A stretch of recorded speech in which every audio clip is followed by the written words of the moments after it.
आता आमच्याकडची अशी स्थिती आहे होती म्हणूया की आता माझ्याकडं माझा जो मतदारसंघाचा भाग आहे किंवा आमच्या तालुक्याचा जो बराचसा भाग आहे मासुली पासून असा बाकी घोलापर्यंत ह्या माध्यमिक शाळा कधी उभा राहिल्या इतर ठिकाणी बरोबर त्या गोष्टीला 75 वर्ष झाली 50 वर्ष झाली अशा काळात उभा राहिल्या बरोबर आमच्याकडे त्या शाळा नव्हत्या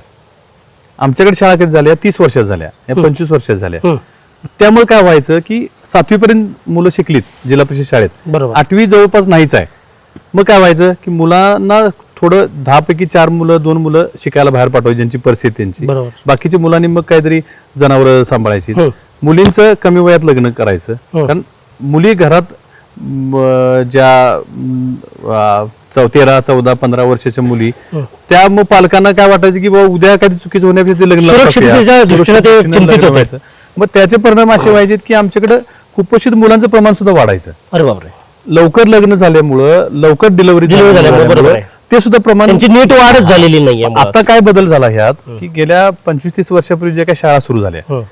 त्याच्यामुळे ते मुलींचं शिक्षणाचं वय आहे लग्नाचं वय आहे ते त्याच्याऐवजी पुढे बरोबर बरोबर आता दुर्गम सारख्या ठिकाणी ज्युनियर कॉलेज झाले बरोबर अजून काही ठिकाणी ज्युनियर कॉलेज सुरू व्हायला पाहिजे सिनियर कॉलेज सुरू झाले बरोबर. आता तो टप्पा अजून पुढे गेला मग जर शिक्षणामुळे जर या गोष्टी सगळ्या होणार असतील तर मग शासनानं देखील आपल्या काही धोरणात बदल करायला पाहिजे बरोबर म्हणजे राज्यभराचा अभ्यास करायला पाहिजे की कुठं मुलांचं शिक्षणाचं प्रमाण कमी येते बरोबर शिक्षणामुळे फक्त शिक्षणामुळे सगळंच तुमचं लाईफ बदलत असते अशाच नवनवीन अपडेटसाठी डिजिटल कोल्हापूर चॅनेलला सबस्क्राईब करायला विसरू नका.